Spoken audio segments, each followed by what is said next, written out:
नमस्कार, SN education classes में आपका स्वागत है। तो आज हम राजस्थान के पर्यटन से संबंधित एक छोटा सा वीडियो लेके आए हैं। आप अंत तक देखिएगा। जिन्होंने अभी तक राष्ट्रीय राजमार्ग वाले वीडियो नहीं देखे हैं तो हमारे आई बटन पर जो यूट्यूब चैनल जो आई बटन आ रहा है उस पर लिंक है, उस पर क्लिक करके एक बार देख लें। तो देखिए, शुरुआत करते हैं। राजस्थान में सर्वप्रथम ऐतिहासिक स्थलों के महत्व का सर्वप्रथम उल्लेख। ऐतिहासिक स्थलों के महत्व, ऐतिहासिक जो स्थल होते हैं उनके महत्व का सर्वप्रथम उल्लेख कर्नल जेम्स टोड की पुस्तक ट्रेवल इन वेस्टर्न इंडिया में किया गया है। ट्रेवल एंड वेस्टर्न इंडिया जो पुस्तक है कर्नल जेम्स टोड की, एक प्रसिद्ध पुस्तक है, उसमें सर्वप्रथम ऐतिहासिक स्थलों के महत्व का उल्लेख किया गया है। तो प्रश्न बन सकता है, सर्वप्रथम ऐतिहासिक स्थलों के महत्व का उल्लेख कौन सी पुस्तक में किया गया है? तो यहाँ प्रश्न जो होगा उसका उत्तर होगा कर्नल जेम्स टोड की पुस्तक ट्रेवल्स इन वेस्टर्न इंडिया। यह भी पूछा जा सकता है, ट्रेवल्स इन वेस्टर्न इंडिया यह पुस्तक किनकी है? तो कर्नल जेम्स टोड, जिसे घोड़े वाला बाबा के नाम से जाना जाता है। तो यहाँ दो प्रश्न बन सकते हैं कि ऐतिहासिक स्थलों के महत्व का सर्वप्रथम उल्लेख किसने किया? तो उत्तर होगा colonel James Tod. Colonel James Tod की प्रसिद्ध पुस्तक कौन सी है? Travels in Western India. उल्टा भी पूछ सकता है, ट्रेवल्स इन वेस्टर्न इंडिया पुस्तक किनकी है? तो उत्तर होगा कर्नल जेम्स टोड। अगला देखिए, दिसंबर 1995 में जयपुर में पर्यटन निवेश सम्मेलन हुआ। दिसंबर 1995 में जयपुर में पर्यटन निवेश सम्मेलन, जिसे इन्वेस्टोर कहते हैं, इन्वेस्टोर भी कहते हैं। तो कब हुआ? दिसंबर 1995 में। कहाँ हुआ? जयपुर में। क्या नाम? पर्यटन निवेश सम्मेलन ये हुआ, जिसका सहयोगी देश था सिंगापुर। सिंगापुर सहयोगी देश था। पर्यटन निवेश सम्मेलन जो हुआ था उसका सहयोगी देश कौन सा था? सिंगापुर। यानी सिंगापुर के सहयोग से ये पर्यटन निवेश सम्मेलन कहाँ हुआ था? जयपुर। जिस सम्मेलन में राजस्थान में पर्यटन के स्वरूप का निर्धारण किया गया, यानी इस सम्मेलन में राजस्थान में पर्यटन कितने प्रकार का होगा वो बताया गया। अब देखते हैं कि पर्यटन कितने प्रकार के होते हैं। यहाँ तक समझ आ गया ना? चलिए आगे देखते हैं पर्यटन कितने प्रकार के होते हैं। ये पर्यटन निवेश सम्मेलन जो हुआ था उसमें राजस्थान में पर्यटन का स्वरूप निर्धारित किया गया। उसमें बताया गया कि राजस्थान में पर्यटन का स्वरूप कैसा है, यानी कितने प्रकार का होगा। तो पहला प्रकार उन्होंने बताया कि राजस्थान में ऐतिहासिक पर्यटन होता है, दूसरा सांस्कृतिक पर्यटन, तीसरा प्राकृतिक पर्यटन और चौथा है वन्य जीव पर्यटन। तो ध्यान रखिएगा, राजस्थान में पर्यटन का स्वरूप को 4 भागों में विभाजित किया गया है। पहला ऐतिहासिक पर्यटन, दूसरा सांस्कृतिक पर्यटन, तीसरा प्राकृतिक पर्यटन और चौथा वन्य जीव पर्यटन। आप सोचते हो कि ये तो लिखने से कोई मतलब नहीं, याद करने से कोई मतलब नहीं। ध्यान रखिएगा, यहाँ से प्रश्न बन सकता है, बना हुआ भी है कि राजस्थान में पर्यटन का स्वरूप को कितने भागों में विभाजित किया गया है। तो आपका उत्तर होना 4 है ना? आपका उत्तर क्या होना चाहिए? 4। अब इसमें यह भी पूछ सकता है कि राजस्थान में जो पर्यटन है उसका स्वरूप में से निम्न में से कौन सा नहीं है या कौन सा है? तो ऐतिहासिक पर्यटन, सांस्कृतिक पर्यटन, प्राकृतिक पर्यटन और वन्य जीव पर्यटन, ये आपको याद होने चाहिए। यहाँ से कौन सा है स्वरूप, कौन सा नहीं है, वहां से प्रश्न बना सकता है, इसलिए इन चारों को याद रखना जरूरी है। अब पर्यटन की दृष्टि से पर्यटक 2 प्रकार के बांट देते हैं। एक तो विदेशी पर्यटक होते हैं और एक स्वदेशी पर्यटक होते हैं। विदेशी पर्यटक किसे कहते हैं? ऐसे पर्यटक जो विदेशों से आते हैं, है ना? तो विदेशी पर्यटक किसे कहते हैं? ऐसे पर्यटक जो विदेशों से आते हैं। और एक होता है स्वदेशी पर्यटक, ऐसे पर्यटक जो अपने ही देश से आते हैं उसे स्वदेशी पर्यटक कहते हैं। अब देखिए, विदेशी जो पर्यटक है उसके मामले में राजस्थान का स्थान कौन सा है? भारत में राजस्थान का स्थान, भारत में राजस्थान का स्थान, भारत में राजस्थान का स्थान 5वां है। विदेशी पर्यटक के मामले में भारत में राजस्थान का स्थान 5वां है। प्रश्न बन सकता है कि विदेशी पर्यटक के मामले में राजस्थान का स्थान भारत में कौन सा है? तो आपका उत्तर होना चाहिए कि 5वें नंबर पे है विदेशी पर्यटन के मामले में। वैसे ही अगर स्वदेशी पर्यटन के मामले में पूछे कि राजस्थान का स्थान कौन सा है, तो स्वदेशी पर्यटन के मामले में राजस्थान का 7वां स्थान है। विदेशी पर्यटक के मामले में राजस्थान का 5वां है और स्वदेशी पर्यटक के मामले में राजस्थान का स्थान 7वें नंबर पर आता है।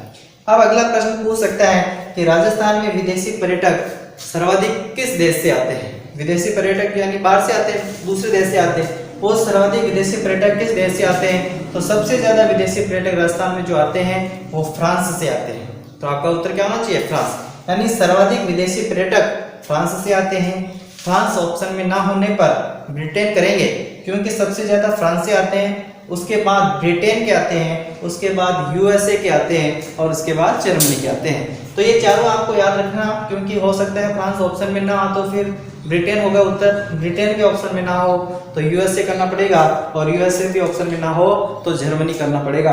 तो सर्वाधिक विदेशी पर्यटक किस देश से आते हैं, फ्रांस से आते हैं, ये याद रखिएगा ना। उसके बाद ब्रिटेन, फिर यूएसए और फिर जर्मनी।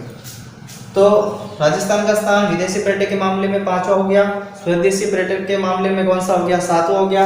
विदेशी पर्यटक सर्वाधिक कहां से आते हैं, फ्रांस से। अब अगला देखिए, राजस्थान में जो है विदेशी पर्यटक सर्वाधिक कहां पे आते हैं। राजस्थान में विदेशी पर्यटक जो आते हैं वो सर्वाधिक कहां से आते हैं, तो कहां आते हैं, जयपुर या उदयपुर। तो दोनों ऑप्शन में होने पर आप जयपुर करेंगे, जयपुर ऑप्शन में ना होने पर उदयपुर करेंगे, क्योंकि भारत में जो है विदेशी पर्यटक के मामले में जो राजस्थान का स्थान 5वां है और विदेशी पर्यटक राजस्थान में सबसे ज्यादा कहाँ आते हैं, जयपुर में और उसके बाद उदयपुर में। तो ये याद रखिएगा। और स्वदेशी पर्यटक के मामले में बात करें तो राजस्थान में स्वदेशी पर्यटक सबसे ज्यादा कहाँ आते हैं, अजमेर, पुष्कर में। अजमेर और पुष्कर के अंदर स्वदेशी पर्यटक सर्वाधिक आते हैं। विदेशी पर्यटक तो कहाँ आते हैं सर्वाधिक, जयपुर और उदयपुर में, और स्वदेशी पर्यटक सर्वाधिक कहाँ आते हैं, अजमेर और पुष्कर। अब इसमें एक प्रश्न और बन सकता है कि सर्वाधिक जो विदेशी पर्यटक कौन से माह में आते हैं। तो सर्वाधिक विदेशी पर्यटक मार्च माह में आते हैं, ये याद रखना कि सर्वाधिक विदेशी पर्यटक मार्च माह में आते हैं और सर्वाधिक स्वदेशी पर्यटक सितंबर माह में आते हैं। सर्वाधिक विदेशी पर्यटक तो मार्च माह में और सर्वाधिक स्वदेशी पर्यटक सितंबर माह में आते हैं और न्यूनतम विदेशी पर्यटक जून माह में आते हैं और न्यूनतम स्वदेशी पर्यटक भी जून माह में आते हैं। तो ये जून तो आपको याद हो जाएगा, न्यूनतम जून में, स्वदेशी भी न्यूनतम जून में। सर्वाधिक का जरूर ध्यान रखना पड़ेगा, सर्वाधिक विदेशी पर्यटन मार्च माह में आते हैं और सर्वाधिक स्वदेशी पर्यटन जो कब आते हैं, सितंबर माह में आते हैं। तो ये याद हो जाएगा। अब इसमें एक प्रश्न और पूछ लेता है कि पर्यटन से सर्वाधिक राजस्व आय प्राप्त करने वाला स्थान कौन सा है। पर्यटन से सर्वाधिक राजस्व आय प्राप्त करने वाला स्थान आमेर जयपुर है, यानी आमेर जो है जयपुर में है, तो उस आमेर जयपुर से राजस्व आय सर्वाधिक प्राप्त होती है। तो ये ध्यान रखते हैं। राजस्थान में पर्यटन से संबंधित संस्थागत प्रयास, इसका मतलब होता है कि राजस्थान में पर्यटन को बढ़ावा देने के लिए कौन कौन सी संस्थान का स्थापना की गई, कौन कौन सी संस्थाएं बनाई गई, उसके बारे में देखते हैं। पहला है, सबसे पहले पर्यटन के क्षेत्र में सन 1955 में राजस्थान में पर्यटन निदेशालय की स्थापना की गई। 1955 में राजस्थान पर्यटन निदेशालय की स्थापना की गई। ध्यान रखिएगा, सबसे पहले 1955 में राजस्थान में पर्यटन निदेशालय की स्थापना की गई। सबसे पहले पर्यटन निदेशालय बना 1955 में। उसके तुरंत एक साल बाद 1956 में राजस्थान में पर्यटन विभाग की स्थापना की गई।